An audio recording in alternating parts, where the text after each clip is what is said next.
Hi friends, ಎಲ್ರಿಗೂ ನಮಸ್ಕಾರ. ರಾಣಿ ಸ್ವಯಂ ಕಲಿಕೆಗೆ ಸ್ವಾಗತ. ನಾನು ಈ ದಿನ ಒಂದು ಸ್ವೀಟ್ ರೆಸಿಪಿ ಮಾಡ್ಕೊಳ್ತಿದ್ದೀನಿ. ತುಂಬ ಈಸಿಯಾಗಿ ಮನೇಲಿರೋಂಥ ಕೆಲವೇ ಐಟಮ್ಸ್ಗಳನ್ನ ಬಳಸಿ ಮಾಡಿರೋಂಥದ್ದು ಬೂದ್ ಕುಂಬಳಕಾಯಿ ಹಲ್ವಾ. ಇದು ತುಂಬ ಚೆನ್ನಾಗಿದೆ. ಇದೇ ರೀತಿಯಲ್ಲಿ ನೀವು ಸೋರೆಕಾಯಿನ ಉಪಯೋಗಿಸ್ಕೊಂಡು ಕೂಡ ಇದೇ ರೀತಿ ಸೇಮ್ ಪ್ರೊಸೀಜರ್ನಲ್ಲಿ ಹಲ್ವಾ ಮಾಡ್ಕೊಳ್ಬೋದು. ಅದು ಕೂಡ ತುಂಬ ರುಚಿಯಾಗಿರುತ್ತೆ. ನಾನಿಲ್ಲಿ ಬೂದ್ ಕುಂಬಳಕಾಯಿ ತೊಗೊಂಡಿದ್ದೀನಿ. ಇದರಲ್ಲಿ ಅರ್ಧ ಭಾಗ ಅಷ್ಟೇ ನಾನು ಇಲ್ಲಿ ಉಪಯೋಗಿಸ್ಕೊಳ್ತಾ ಇದ್ದೀನಿ. ನೀವು ಜಾಸ್ತಿ ಕ್ವಾಂಟಿಟಿ ಮಾಡ್ಕೊಳ್ಳೋದಿದ್ರೆ ಜಾಸ್ತಿನೇ ಮಾಡ್ಕೊಳ್ಳಿ. ಬೂದ್ ಕುಂಬಳಕಾಯಿ ಎಷ್ಟು ಕೆ ಜಿ ತೊಗೋತೀವಿ ಅಥವಾ ಎಷ್ಟು ಪೀಸ್ ಇದೆ ಅನ್ನೋ ಲೆಕ್ಕ ಬರಲ್ಲ. ನೀವು ತುರಿದ ಮೇಲೆ ಅದನ್ನು ಲೆಕ್ಕ ಮಾಡ್ಕೊಂಡು ಅದ್ರ ತಕ್ಕಂತೆ ನೀವು ತುಪ್ಪ ಮತ್ತು ಸಕ್ಕರೆನ ತೊಗೊಳ್ಬೇಕಾಗತ್ತೆ. ಹಾಗಾಗಿ ಬೂದ್ ಕುಂಬಳಕಾಯಿ ನೀವು ಎಷ್ಟು ತುರಿ ತೊಗೊಳ್ತೀರಾ ಅದ್ರ ಮೇಲೆ ನೀವು ಎಲ್ಲ ಇಂಗ್ರೀಡಿಯೆಂಟ್ಸ್ನ ಹಾಕ್ಕೊಳ್ಬೇಕಾಗತ್ತೆ. ಈ ಬೂದ್ ಕುಂಬಳಕಾಯಿನಲ್ಲಿ ತಿರುಳು, ಸಿಪ್ಪೆ ಎಲ್ಲನೂ ಉಪಯೋಗಿಸ್ಕೊಂಡು ರೆಸಿಪಿ ಮಾಡ್ಕೊಳ್ಬೋದು. ಎಲ್ಲನೂ ನಾನು ಅಪ್ಲೋಡ್ ಮಾಡ್ತೀನಿ, ನೋಡ್ಕೊಂಡು ಮಾಡ್ಕೊಳ್ಳಿ. ಈ ತಿರುಳಿಂದ ದೋಸೆ ಮಾಡಿ ಅಪ್ಲೋಡ್ ಮಾಡಿದ್ದೀನಿ. ತುಂಬಾ ರುಚಿಯಾಗಿದೆ. ನೀವು ಕೂಡ ಇದನ್ನು ಟ್ರೈ ಮಾಡ್ಬೋದು. ಬೀಜ ಎಲ್ಲ ತೆಗೆದ್ಬಿಟ್ಟು ಆ ತಿರುಳನ್ನ ದೋಸೆ ಮಾಡ್ಕೊಳ್ಬಹುದು. ನೀರು ದೋಸೆ ಅಥವಾ ಹುಳಿ ದೋಸೆ ಎರಡೂ ಥರ ದೋಸೆನ ಮಾಡ್ಕೊಳ್ಬೋದು. ನಾನು ಬೂದ್ ಕುಂಬಳಕಾಯಿನ ಈಗ ಹಲ್ವಾಗೆ ಎಷ್ಟು ಬೇಕೋ ಅಷ್ಟನ್ನು ತುರ್ಕೊಳ್ತಾ ಇದ್ದೀನಿ. ಸಿಪ್ಪೆ ಗ್ರಿಪ್ಗೋಸ್ಕರ ಇಟ್ಕೊಳ್ಳೋಕೆ ಬೇಕಾದರೆ ಸಿಪ್ಪೆ ಇದ್ದಂಗೆ ನೀವು ತುರ್ಕೊಳ್ಳಿ. ಅದೇ ಸಿಪ್ಪೆ ತುರ್ಕೊಳ್ಬಾರ್ದು, ಗ್ರಿಪ್ಗಷ್ಟೇ ನೀವು ಇಟ್ಕೊಳ್ಳೋಕ್ಕೆ ತೊಗೊಳ್ಳಿ ಅಂತ ಹೇಳಿದ್ದು.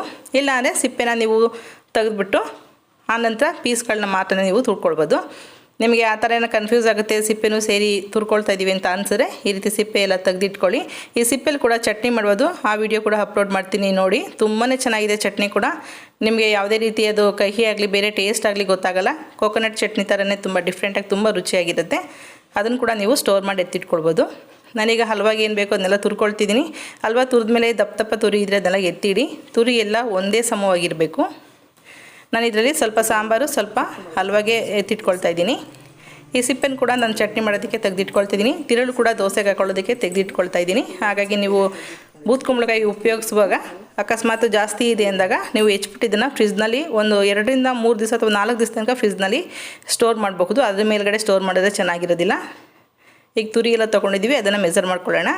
ಆ ನೀರೇನು ಬರುತ್ತೆ ಕುಂಬಳಕಾಯಿ ತುರಿದಾಗ ಆ ನೀರನ್ನ ಕೂಡ ಉಪಯೋಗಿಸ್ಕೋಬೇಕಾಗುತ್ತೆ, ಚೆಲ್ಲಬಾರ್ದು. ಅಥವಾ ತುಂಬ ನೀರಿದೆ ಅಂದಾಗ ಮಾತ್ರ ಆ ನೀರನ್ನ ನೀವು ಜ್ಯೂಸ್ ಮಾಡ್ಕೊಂಡು ಕುಡ್ಕೊಳ್ಳಿ. ನಾನಿಲ್ಲಿ ತುರಿದಿರೋಂಥ ಬೂದ್ ಕುಂಬಳಕಾಯಿ ತುರಿನ ಅಳತೆ ಮಾಡ್ಕೊಳ್ತಿದ್ದೀನಿ. ಯಾಕೆಂದರೆ ನಮಗೆ ಇದನ್ನ ಅಳತೆ ಮಾಡ್ಕೊಂಡ್ರೆ ಸಕ್ಕರೆ ಹಾಕೋದಕ್ಕೆ ಕ್ವಾಂಟಿಟಿ ಗೊತ್ತಾಗೋದು. ನನಗಿಲ್ಲಿ ಕರೆಕ್ಟಾಗಿ 2 ಕಪ್ ಸಿಕ್ಕಿದೆ. ಈ 2 ಕಪ್ಪಿಗೆ 1/4 ಕಪ್ಪಷ್ಟು ಸಕ್ಕರೆ ಸಾಕಾಗುತ್ತೆ. ಅಥವಾ 3 ಕಪ್ಪು ನಿಮಗೆ ತುರಿ ಸಿಕ್ಕಿದ್ರೆ 1 ಕಪ್ಪಷ್ಟು ಸಕ್ಕರೆ ತುಂಬ ಸ್ವೀಟಾಗಿ ಕರೆಕ್ಟಾಗಿರುತ್ತದು. ನಾನಿಲ್ಲಿ ಸ್ವಲ್ಪ 1/4 ಕಪ್ಪಷ್ಟು ಸಕ್ಕರೆಗೆ ಕೇಸರಿ ದಳಗಳು ಹಾಕ್ಕೊಂಡಿದ್ದೀನಿ. ಹಾಗೆ ತುಪ್ಪ ತೊಗೊಂಡಿದ್ದೀನಿ, ಹಾಲಿನ ಪುಡಿ ತೊಗೊಂಡಿದ್ದೀನಿ. ನೀವು ಕೋವಾ ಬೇಕಾದರೆ ಮಾಡಿ ಹಾಕ್ಕೊಳ್ಬೋದು. ಗೋಡಂಬಿ ಇದೆ 2 ಸ್ಪೂನಷ್ಟು, ಹಾಗೆ ಏಲಕ್ಕಿಕಾಯಿ ಇದೆ. ಇಷ್ಟೇ ಇಂಗ್ರೀಡಿಯೆಂಟ್ಸು ಬೇಕಾಗಿರೋಂಥದ್ದು. ಈಗ ಮಾಡೋದು ಹೇಗೆ ಅಂತ ನೋಡೋಣ. ಮೊದಲಿಗೆ ಒಂದು ಪ್ಯಾನನ್ನು ಒಲೆ ಮೇಲೆ ಇಟ್ಕೊಳ್ಳೋಣ. ಬಿಸಿಯಾದ ನಂತರ 1 ಸ್ಪೂನಷ್ಟು ತುಪ್ಪ ಹಾಕ್ಕೊಂಡು ಮೊದಲಿಗೆ ನಾನು ಗೋಡಂಬಿನ ಫ್ರೈ ಮಾಡ್ಕೊಳ್ತಿದ್ದೀನಿ. ಇದ್ರ ಜೊತೆಗೆ ನೀವು ಬಾದಾಮಿ, ಒಣ ದ್ರಾಕ್ಷಿ, ಪಿಸ್ತಾ ಎಲ್ಲನೂ ಹಾಕ್ಕೊಂಡು ಕೂಡ ನೀವು ಫ್ರೈ ಮಾಡ್ಕೊಳ್ಬೋದು. ಫ್ರೈ ಮಾಡಿ ತೆಗೆದ ನಂತರ ಅದರಲ್ಲೇ ಒಂದು ಅರ್ಧ ಸ್ಪೂನಷ್ಟು ಎಣ್ಣೆ, ತುಪ್ಪ ಇದೆ. ಆ ತುಪ್ಪದ ಜೊತೆಗೆ ನಾನು ತುರಿದಿರೋಂಥ ಬೂದ್ ಕುಂಬಳಕಾಯಿ ತುರಿನ ಹಾಕ್ಕೊಳ್ತಾ ಇದ್ದೀನಿ. ನೀರು ಸಮೇತ ಹಾಕ್ಕೊಳ್ಳಿ. ನಾವು ಬೇಯೋದಕ್ಕೆ ಬೇರೆ ಏನು ಇಲ್ಲಿ ಉಪಯೋಗಿಸಲ್ಲ. ಬೂದ್ ಕುಂಬಳಕಾಯಿ ಸ್ವಲ್ಪ ಬಿಸಿ ಆಗ್ತಿದ್ದಂಗೆ ನೀರು ಬಿಟ್ಕೊಳ್ಳುತ್ತೆ. ಇದು ನೀರು ಬಿಡೋಂಥ ತರಕಾರಿ. ಹಾಗಾಗಿ ಇದು ಸ್ವಲ್ಪ ನೀರು ಪೂರ್ತಿ ತಣ್ಣಗೆ ಸುಂಡೋವರೆಗೂ ಚೆನ್ನಾಗಿ ನಾವು ಫ್ರೈ ಮಾಡ್ಕೋಬೇಕಾಗತ್ತೆ. ನೀರಿನಂಶ ಜಾಸ್ತಿ ಇದ್ದರೆ ಸಕ್ಕರೆ ಹಾಕಿದ್ಮೇಲೆ ಅದು ಗಟ್ಟಿಯಾಗೋದಕ್ಕೆ ತುಂಬಾ ಟೈಮ್ ತೊಗೊಳುತ್ತೆ. ಇಲ್ಲಿ ಸ್ವಲ್ಪ ಕ್ವಾಂಟಿಟಿನಲ್ಲಿ ನಾವು ಉಪಯೋಗಿಸುವಾಗ ನೀರಿನಂಶ ತುಂಬ ಇರೋದಿಲ್ಲ. ಅಕಸ್ಮಾತ್ ಜಾಸ್ತಿ ನೀವು ಕೆಜಿ ಗಟ್ಟಲೆ ಮಾಡ್ತೀವಿ ಅಂದಾಗ ನೀರು ಜಾಸ್ತಿ ಇದ್ದರೆ ಅದನ್ನು ತೆಗ್ದು ಒಂದು ಸೈಡ್ಗೆ ಇಟ್ಕೊಳ್ಬೋದು. ನೀವು ಬೇಗ ಬೇಯುವಂಥ ತರಕಾರಿ ತುರಿದಿರೋದ್ರಿಂದ ಬೇಗ ಬೇಯುತ್ತೆ. ಹಾಗಾಗಿ ನೀರಿನಂಶ ಜಾಸ್ತಿ ಇದ್ದರೆ ನಿಮ್ಮ ಟೈಮ್ ಕೂಡ ಜಾಸ್ತಿ ತೊಗೊಳುತ್ತೆ. ಈಗ ನೋಡಿ ಚೆನ್ನಾಗಿ ಫ್ರೈ ಆಗಿದೆ. ನೀರು ಕೂಡ ಕಮ್ಮಿ ಆಗಿದೆ. ನೀರಿನಂಶ ನೋಡಿ ಸ್ವಲ್ಪ ಗಟ್ಟಿಯಾದಂಗೆ ಆಗಿದೆ. ಇವಾಗ ಕೇಸರಿ ದಳ ಮತ್ತೇ ಕೇಸರಿ ದಳನ ಬೇಕಾದ್ರೆ ನೀವು ಹಾಲನ್ನು ನೆನೆಸಿ ಕೂಡ ಹಾಕ್ಕೊಳ್ಬಹುದು, ಅಥವಾ ಹೀಗೆ ಫ್ರೈ ಮಾಡೋಕ್ಕೆ ಕೂಡ ಹಾಕ್ಕೊಳ್ಬೋದು. ಈಗ ಸಕ್ಕರೆ ಹಾಕ್ಕೊಂಡಿದ್ದೀನಿ. ಸಕ್ಕರೆ ಹಾಕಿದ ನಂತರ ಕೂಡ ಅದು ನೀರು ಬಿಟ್ಕೊಳ್ತಾ ಹೋಗುತ್ತೆ. ನೀರು ಬಿಟ್ಕೊಂಡು ಅದು ಮತ್ತೆ ಡ್ರೈ ಆಗುತ್ತೆ. ಅಂದರೆ ಸಕ್ಕರೆ ಪಾಕದಲ್ಲಿ ಕೂಡ ಈ ತುರಿ ಏನಿದೆ ಮತ್ತೆ ಚೆನ್ನಾಗಿ ಬೇಯುತ್ತೆ. ಟೇಸ್ಟ್ ಎಲ್ಲ ತುಂಬಾ ಚೆನ್ನಾಗಿ ಮಿಕ್ಸ್ ಆಗುತ್ತೆ. ಈಗ ಇದು ಏನು ನೀರಿನಂಶ ಥರ ನೀರು ಥರ ಕಾಣ್ತಿದೆ, ಇದೆಲ್ಲ ಗಟ್ಟಿ ಆಗೋವರೆಗೂ ಇದನ್ನು ಕೂಡ ಫ್ರೈ ಮಾಡ್ಕೋಬೇಕು. ಆವಾಗ ಕೈ ಆಡಿಸ್ಕೊಂಡು ಫ್ರೈ ಮಾಡ್ಕೊಳ್ಳಿ. ಇದಕ್ಕೇನು ತುಂಬ ಸಮಯ ತೊಗೊಳ್ಳಲ್ಲ. ನೀವು ಅಡುಗೆ ಮಾಡ್ತಾ ಕೂಡ ಒಂದು ಸೈಡ್ನಲ್ಲಿ ಇದನ್ನು ಹಲ್ವನ ಮಾಡ್ಕೊಳ್ಬೋದು. ನೀವು ನೋಡಿ ಸಕ್ಕರೆ ಪಾಕ ಎಷ್ಟೊಂದು ನೀರು ಬಿಟ್ಕೊಂಡಿತ್ತು, ಎಷ್ಟು ಬೇಗ ಗಟ್ಟಿಯಾಗಿದೆ ಅಂತೇಳಿ. ನಾವು ಅದು ಗಟ್ಟಿಯಾದ ನಂತರ 1 ಸ್ಪೂನಷ್ಟು ತುಪ್ಪ ಹಾಕ್ಕೊಂಡು ಮಿಕ್ಸ್ ಮಾಡ್ಕೊಳ್ಳೋಣ. ನಾನಿಲ್ಲಿ ಒಂದು 2 ರಿಂದ 3 ಸ್ಪೂನಷ್ಟು ತುಪ್ಪನ ಸಣ್ಣ ಸ್ಪೂನಲ್ಲಿ ಬಳಸ್ಕೊಂಡಿದ್ದೀನಿ. ತುಪ್ಪಗೇನೋ ಕೂಡ ತುಂಬ ಏನು ಗ್ಲಾಸ್ ಗಟ್ಟಲೆ ಬೇಕಾಗಲ್ಲ. ಒಂದು 2 ರಿಂದ 3 ಸ್ಪೂನ್ ಆದರೂ ಸಾಕು. ತುಂಬ ಟೇಸ್ಟಿಯಾಗಿರುತ್ತೆ ತುಪ್ಪ ಹಾಕಿದ್ರೆ ಕೂಡ. ನೋಡಿ ಚೆನ್ನಾಗಿ ಫ್ರೈ ಆಗ್ತಿದೆ, ಪಾತ್ರೆ ಬಿಟ್ಟು ಬರ್ತಾ ಇದೆ ಅದು.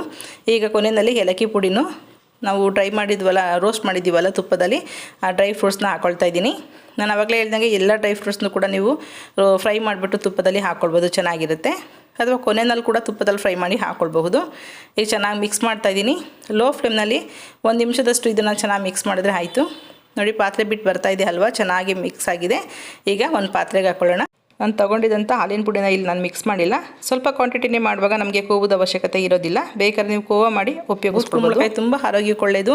ಒಂದು ಸಲ ತಂದರೆ ತುಂಬ ದಪ್ಪ ಇದೆ ಉಪಯೋಗಿಸೋಕ್ಕಾಗಲ್ಲ ಅಂತ ಅಂದ್ಕೋಬೇಡಿ, ತುಂಬ ರೆಸಿಪಿ ಮಾಡಬಹುದು. ನೋಡಿ ಬೂದ್ಕುಂಬಳಕಾಯಿ ಕ್ರಿಸ್ಪಿ ದೋಸೆ ಮಾಡ್ಕೊಂಡಿದ್ದೀನಿ, ವಿಡಿಯೋನ ಅಪ್ಲೋಡ್ ಮಾಡಿದ್ದೀನಿ. ತುಂಬ ಚೆನ್ನಾಗಿದೆ, ಒಂದು ಸಲ ಟ್ರೈ ಮಾಡಿ. ಅದೇ ಥರ ಬೂದ್ಕುಂಬಳಕಾಯಿ ಸಿಪ್ಪೆಯಿಂದ ಚಟ್ನಿ ಮಾಡ್ಕೊಂಡಿರೋಂಥದ್ದು. ಇದು ಚಟ್ನಿ ಕೂಡ ತುಂಬ ಡಿಫ್ರೆಂಟಾಗಿ ಟೇಸ್ಟಿಯಾಗಿರುತ್ತೆ, ಅದನ್ನು ಕೂಡ ಟ್ರೈ ಮಾಡಿ. ಹಾಗೆ ನಾನಿಲ್ಲಿ ಮಜ್ಜಿಗೆ ಹುಳಿ ಮಾಡಿದ್ದೀನಿ. ಒಂದು ಕುಂಬಳಕಾಯಿ ತಂದಾಗ ಎಷ್ಟು ರೆಸಿಪಿ ಆಗುತ್ತೆ ಅಷ್ಟನ್ನು ನೀವು ಮಾಡ್ಕೊಳ್ಬಹುದು. ಮಜ್ಜಿಗೆ ಹುಳಿ ಕೂಡ ತುಂಬಾ ಚೆನ್ನಾಗಿದೆ. ಇದು ಬೂದ್ಕುಂಬಳಕಾಯಿ ಬಳಸಿ ಮಾಡಿರೋಂಥದ್ದು.